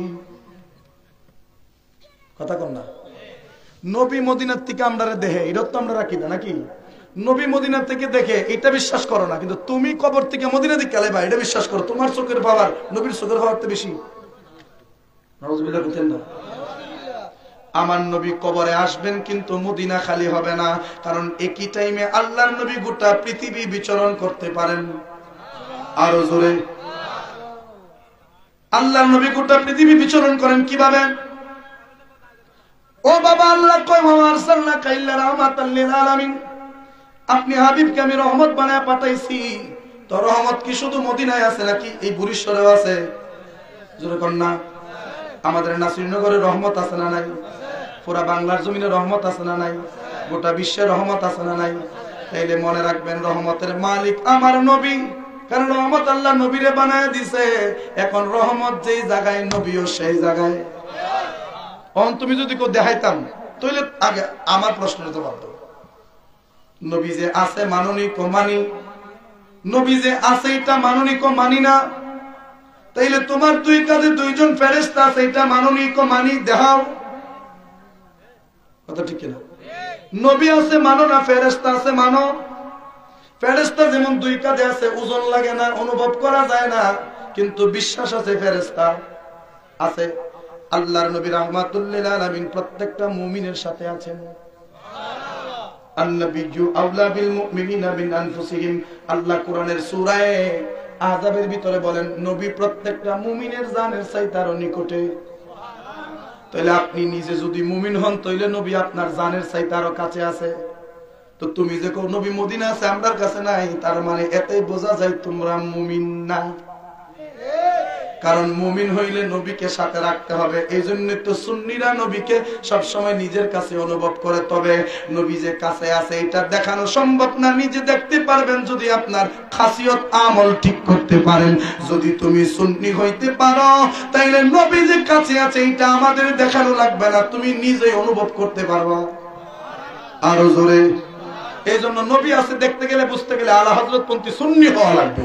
কথা ঠিক না ঠিক? কষ্ট পাইতেছেন আপনারা? বাবার আমার, বন্ধুরা আমার, ওয়াজে তো গজল গাওয়ার অভ্যাস আবার আমার নাই। আবার গজল গাওয়া শুরু করলে আমি সহজে ছাড়তাম না। আবার আপনারা পরের দিন সকালে কইবেন হুজুর ওয়াজ করছেন খালি গজল গাইয়া গেছে। কথা ঠিক কিনা? এই জন্য আমি সেই দিকে যাচ্ছি না বাবা। ও বাবার আমার, বন্ধুরা আমার, আমরা এমন একজন নবীর উম্মত হয়েছি গো বাবা, যেই নবীর গোলাম যদি আপনি হতে পারেন, যেই নবীর অনুগত্য স্বীকার যদি আপনি করতে পারেন, খোদা কি কসম আপনি বেঈমান হয়ে কবরে যাবেন না। কি হয়ে? বুঝতেছেন কথা? একটা হাদিস আপনাদেরকে শোনাই, আবু দাউদ শরীফের হাদিস। আল্লাহর নবী রাহমাতুল লিল আলামিন বলেন, আল্লাহর নবী রাহমাতুল লিল আলামিনের একজন গোলাম ছিল, যে গোলামের নাম ছিল, যে গোলামটা ছিল ইহুদি, যে গোলামটা মুসলমান ছিল না, ইহুদি ছিল। নবীজির 7 বছর গোলামি করছেন। কয় বছর? নবীজির অনেক গোলাম ছিলেন, এর মধ্যে একটা গোলাম ছিলেন ইহুদি। এই ইহুদি ছেলেটা নবীজির গোলামি করত 7 বছর। কি গোলামি? নবী যখন মসজিদে নববীতে নামাজ পড়ার জন্য ঢুকতো, আল্লাহর নবী রাহমাতুল লিল আলামিন জুতা মোবারক গুলি বাহিরে রেখে ঢুকতেন। ওই ছেলেটা জুতা মোবারক গুলিকে এইভাবে ধরে, জুতার যেই তলা মোবারকের মধ্যে ধুলা লাগা রইছে, ওই ধুলাগুলি বুকের সাথে এইভাবে লাগায় বাহিরে দাঁড়ায় থাকতো। সুবহানাল্লাহ। এটা কি বলে আদব? ধুলা শরীরে লাগতেছে, এগুলো দেখার সময় নাই। নবীর জুতা মোবারক এইভাবে ধরে দাঁড়ায় থাকতো। নবী যখন মসজিদ থেকে বের হতেন তখন আল্লাহর নবীর হাত মোবারকে জুতা মোবারক গুলি দিয়ে দিতেন। সুবহানাল্লাহ। কারণ সে মসজিদে ঢুকতে পারবে না। কেন পারবে না? কারণ সে ইহুদি বিধর্মী, আর মুশরিক মানুষ সব সময় নাপাক। ইন্নামাল মুশরিকুনা নাজাসুন, সমস্ত মুশরিকগণ নাপাক। এই জন্য সে মসজিদে ঢুকতো না, বাহিরে দাঁড়ায় থাকতো। গত 7 দিন হয়ে গেল, আল্লাহর নবী দেখে ওই ছেলেটার নবীর খেদমতে আসে না। সুবহানাল্লাহ বলেন। আল্লাহর নবী সাহাবায়ে কেরাম দিকে, ও সাহাবীরা, আমার 7 বছর গোলামি করছে যে ছেলেটা, আজকে 7 দিন ধরে তারে দেখতেছি না, ব্যাপারটা কি? সাহাবায়ে কেরাম ডাক দেয়া বলেন, নবী গো, ছেলেটাকে দেখবেন বা কিভাবে? কারণ ওই ছেলেটা তো আজকে 7 দিন ধরে ভীষণ অসুস্থ। আল্লাহর নবী কে সাহাবীরা, আমাকে আগে বলো নাই কেন? চলো চলো চলো, তাড়াতাড়ি চলো, আমি যাব আমার খাদেমটারে দেখার জন্য। খাদেম ইহুদি, তারপরে নবী দেখতে যায়। সুবহানাল্লাহ। আল্লাহর নবী দেখতে গেলেন, গিয়ে উঠানের মধ্যে দাঁড়াইলেন। ইহুদি ছেলেটার বাবা ঘর থেকে বের হয়ে দেখে আল্লাহর নবী তার উঠানের মধ্যে দাঁড়ানো। ইহুদিটা তখন কি করবে না করবে বুঝতে পারতেছে না। আল্লাহর নবীকে গিয়ে বললেন, নবী গো, আপনি আমি গরিবের বাড়িতে কেন? আল্লাহর নবী ডাক দেখো, শুনলাম আপনার ছেলেটা নাকি অসুস্থ, আপনার ছেলেটারে একটা নজর দেখার জন্য আসলাম। ও তখন ইহুদি ছেলেটার বাবা ডাক দেখো, নবী গো, আমার ছেলেটা তো বিছানার মধ্যে গড়াগড়ি করতেছে, আমার ছেলেটা মনে হয় বাঁচবে না। নবী গো, একটু ভিতরে ঢুকেন, আমার ছেলেটার একটু দোয়া করে দেন। আল্লাহর নবী রাহমাতুল লিল আলামিন তখন ভিতরে ঢুকলেন। ভিতরে ঢুকে আল্লাহর নবী বসতে চাইলেন। ওই ইহুদি ছেলের বাবা আমার নবীকে বসার জন্য একটা চেয়ার এনে দিলেন, এইরকম কিছু। আল্লাহর নবী ওইটাতে না বসে, ইহুদি ছেলেটা যে বিছানার মধ্যে অসুস্থ হয়ে ঘুমায় রয়েছে, ওই ছেলেটার মাথার পাশে গিয়ে বসলেন। ছেলেটার মাথার পাশে বসে আল্লাহর নবীজি নূরানির ডান হাত মুবারক ওই ছেলেটার কপালের মধ্যে রাখলেন। কপালের মধ্যে রাখার সাথে সাথে আল্লাহর নবী হাতটার এইভাবে টান মেরে নিয়ে আসলেন, যেন নবীজির হাতটা চুলার ভিতরে ঢুকে গেছিল। সুবহানাল্লাহ।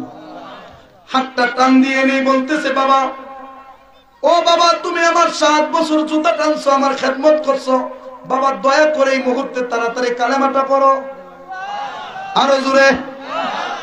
সাহাবায়ে কেরাম তো অবাক, কি ব্যাপার, 7 বছর নবীর কাছাকাছি ছিল, কিন্তু 7 বছরের ভিতরে তো কোনোদিন নবী তারে কালেমার দাওয়াত দেয় নাই, কিন্তু আজকে নবী তারে এত জোর গলায় কালেমার দাওয়াত দিচ্ছে, ব্যাপারটা কি?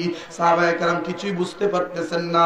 যখন ওই ছেলেটাকে নবী কালেমার পড়ার কথা বললেন, তখন ওই ছেলেটা একবার নবীজির চেহারা মুবারকের দিকে তাকায়, আর একবার তার বাবার চেহারার দিকে তাকায়।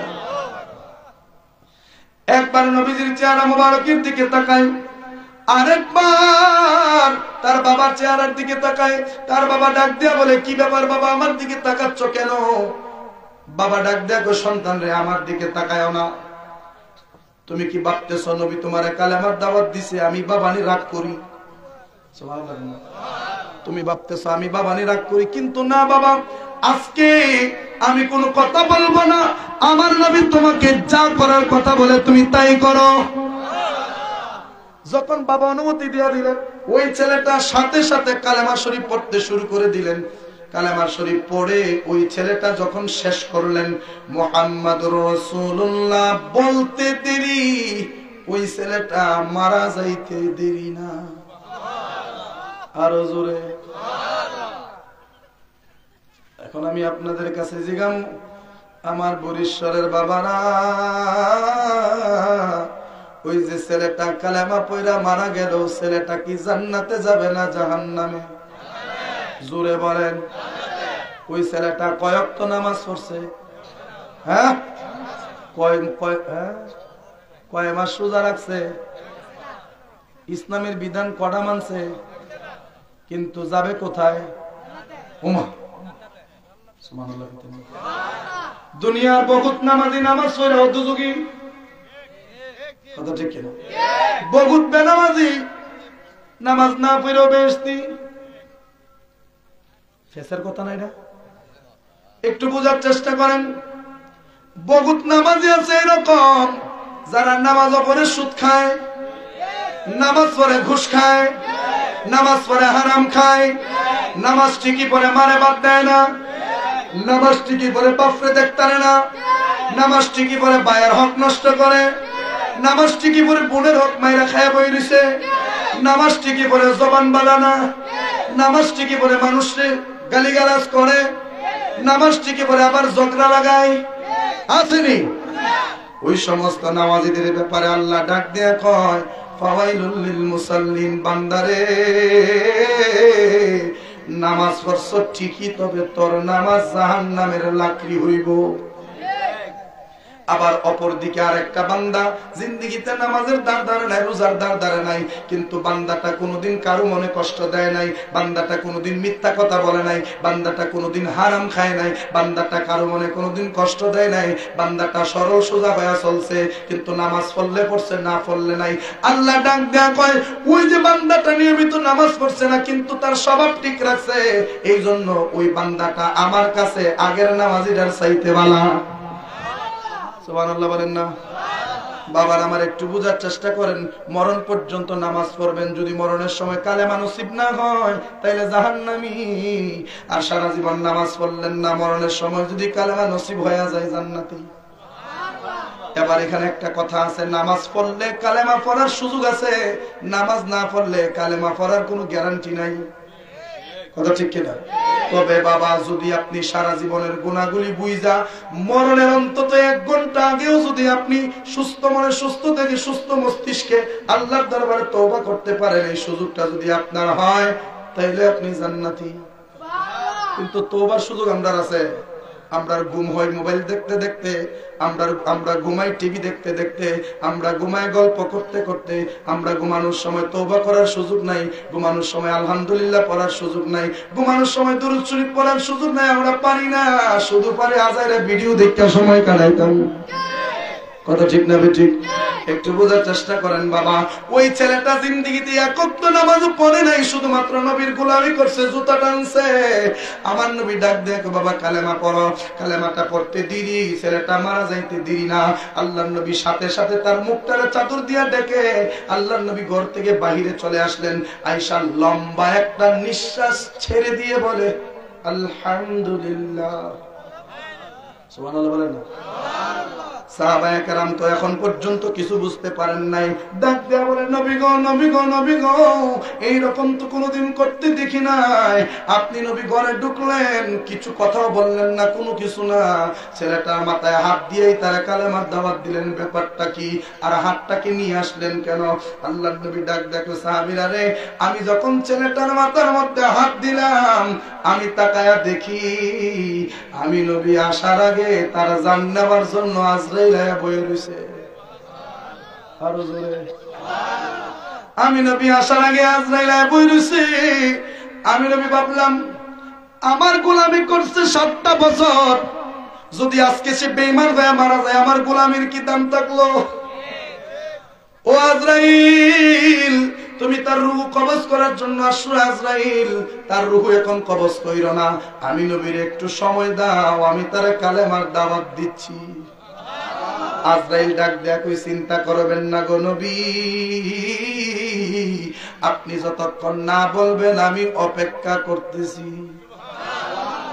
আল্লাহর নবী যখন তার কালেমার দাওয়াত দিলেন, ছেলেটা কালেমা পড়তে দেরি, নবী ইশারা দিয়া কয় আজরাইল আর দেরি কইরো না, আর যেন একটা কথা বলতে না পারে এই মুহূর্তে দুনিয়ার থেকে নিয়ে যাও, কারণ যার জবানের শেষ কথা মুহাম্মাদুর রাসূলুল্লাহ সেই হবে জান্নাতি। আরো জোরে। এবার বলেন ওই ছেলেটার কালেমা নসিব হলো কিসের বিনিময়ে? সুবহানাল্লাহ কইতেন না? নবীজির গোলামের, মাওলাজির গোলামের কোনো চিন্তা নাই, চলো নবীজির জান্নাতে মদিনা, চলো নবীজির জান্নাতে। নবীজির গোলামের, মাওলাজির গোলামের কোনো চিন্তা নাই, চলো নবীজির জান্নাতে মদিনাতে যায়, চলো নবীজির জান্নাতে। ওগো নবী, নূরের নবী, তুমি তো রানেওয়ালা, মারহাবা কন্যা।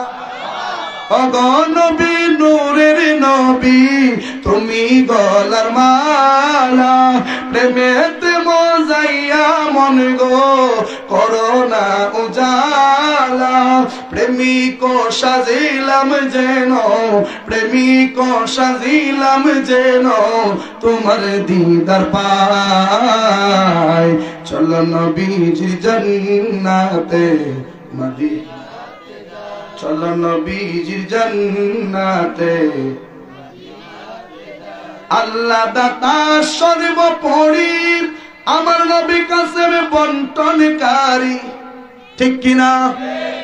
আল্লাহ দাতা সর্বোপরি, আমার নবী কাসেম বন্টনকারী, দয়াল নবীর বন্টনে যেন আমরা, মায়ার নবীর বন্টনে যেন আমরা অধিক দয়া পাই, চলো নবীজির জান্নাতে মদিনাতে যায়। নারে তাকবীর, নারে রিসালাত। সভাপতি হুজুরের আগমন, পীর সাহেব হুজুরের আগমন এই মাহফিলের পক্ষ থেকে নারে তাকবীর, নারে রিসালাত।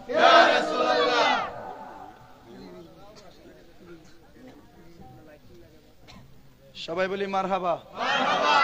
আপনারা খুশি নিও? সভাপতি সাহেব আয়া পড়ছেন, প্রধান অতিথি সাহেব আয়া পড়বেন ইনশাআল্লাহ।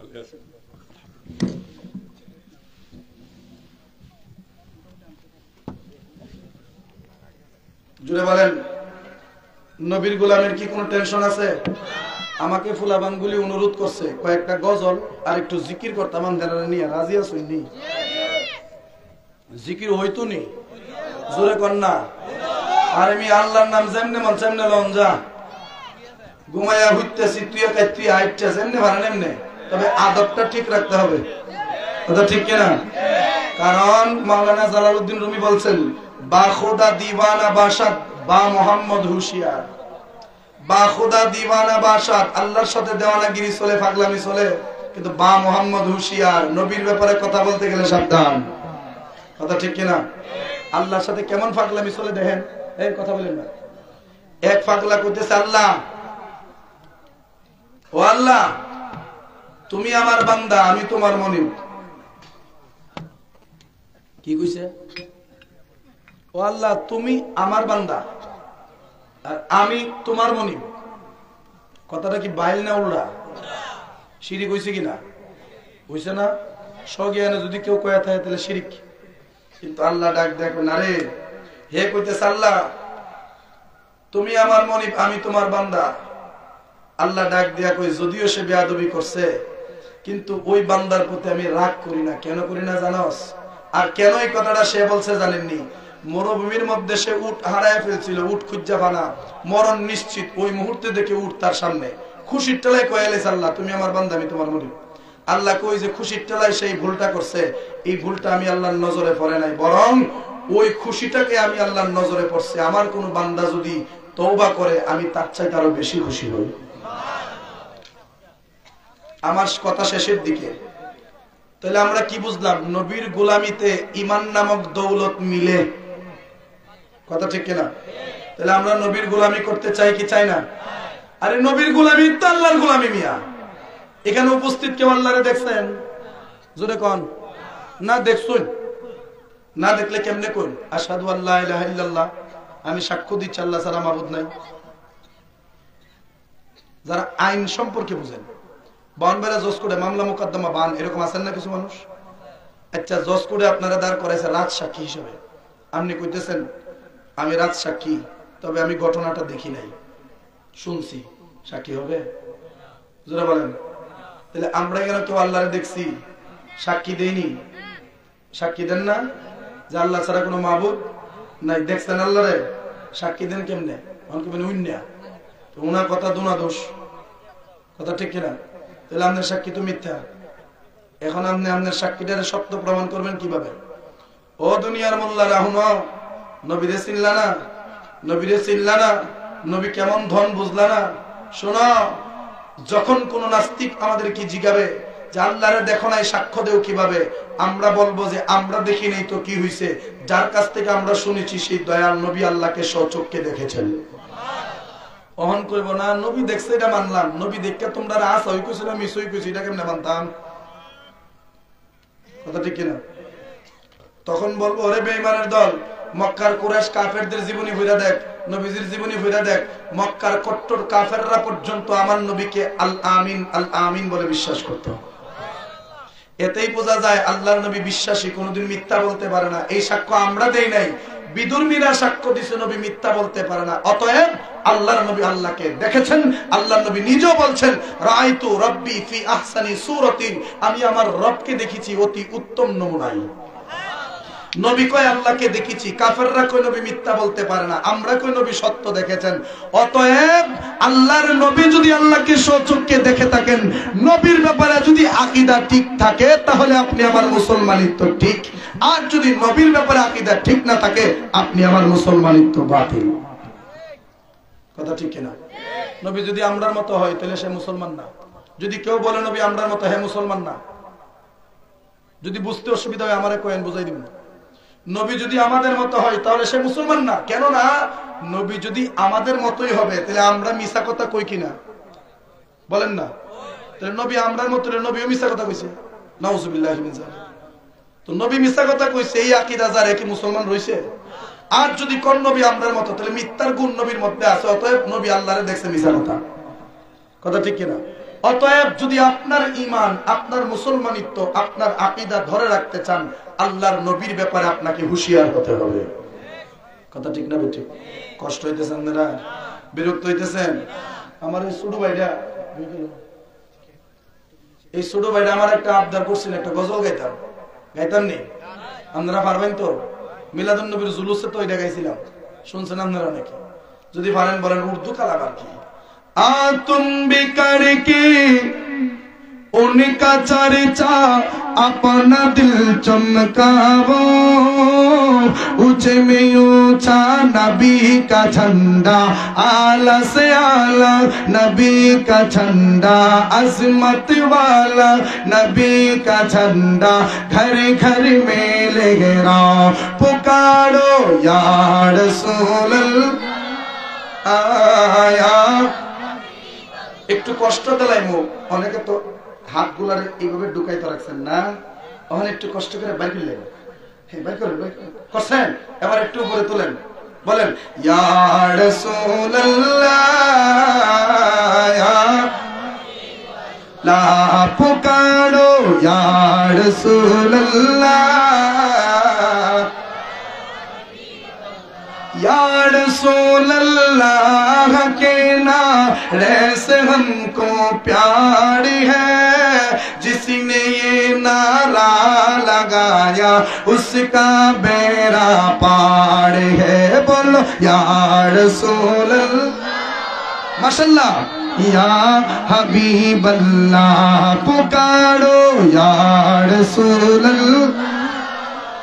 आया हबीब तेरे नस्ले पाक में है बाचा बाचा नूर का, तू है आईने नूर तेरा सब घराना नूर का, मैं गदा तू बादशाह भर दे पियाला नूर का, नूर दिन दूना तेरा दे डाल सदका नूर का। बोलो या रसूल नबीरे देखाई देन या हबीब अल्लाह पुकारो आया, ताज वाले देख करते रामा नूर का, सर झुकाते या इलाही भूल बाला नूर का, ये रिजा आचे रिजा प्यारे रिजा साचे रिजा, ये रिजा ये अहमद नूरी का फैज़ नूर है, हो गई मेरी गजल पर कर कसीदा नूर का। बोलो या रसूल आया हबीब अल्लाह पुकारो आया, तुम भी करके उनका चर्चा अपना दिल चमकावो, ऊंचे में ऊंचा नबी का झंडा, आला से आला नबी का झंडा, अजमत वाला नबी का झंडा, हर घर में लहराओ, पुकारो শেষ বারের মতো হাতটা তুলেন आया। नबी देखतेছেন, বিশ্বাস আছে না? पुकारो या रसूल आया हबीब अल्लाह पुकारो या रसूल आया। इश्क़ रंग में रंग जाओ मेरे यार, इश्क़ रंग में रंग जाए जब पुकार तो खुलते हैं गुलामों पे यो असरार, कहते हैं बतौसीफ सनाए शाह अबरार में हर लहज़ा को हर बार। इश्क़ रंग में रंग जाए जब पुकार तो खुलते हैं गुलामों पे यो असरार, कहते हैं बतौसीफ सनाए शाह अबरार में हर लहज़ा को हर बार। वरना वो सईद अली नसबी, वरना वो सईद अली नसबी, हाँ वो ही उम्मी लक़बी, हाशिमियो मुत्तलबियो अरबियो क़रशियो मदनी, और कहा हमसे गुनहगार। इश्क़ रंग में रंग जाऊं मेरे यार, अर्ज़ू ये है कि वो क़ल्ब मुअत्तर वो मुतहहर वो मुनव्वर वो मुजल्ला वो मुसफ़्फ़ा दुर आला जो नज़र आए कहीं जलवाए रूहे शहे अबरार। बोलन ना मरहबा, नारे तकबीर, नारे रिसालत, प्रधान अतिथिर আগমন। জালালী ভাইয়ের আগমন এই মাহফিলের পক্ষ থেকে, বরিশ্বরবাসীর পক্ষ থেকে নারায়ে তাকবীর, নারায়ে রিসালাত, নারায়ে হায়দারি। ইয়া আলী কুতারুন না, अंदर खुशी ना बेजार। हमको जलाली आ गए, मैं चल जाता हूँ, मेरी टाइम शेष हो गए। জালালি সাহেব চলে আসছেন, আমি আর কথা লম্বা করব না। আমার আলোচনার মূল টপিক ছিল আল্লাহর নবীর মেরাজের কয়েকটা কারণ, আর আল্লাহর নবীর গোলামিতে ঈমান নামক দৌলত নিয়ে কবরে যাওয়া যায়। কথা ঠিক কি না? যেই গোলামি, যেই প্রেম, যেই ভালোবাসা আমাদেরকে শিখিয়েছেন তৎকালীন জামানায়, আজ থেকে প্রায় 100 বছর পূর্বে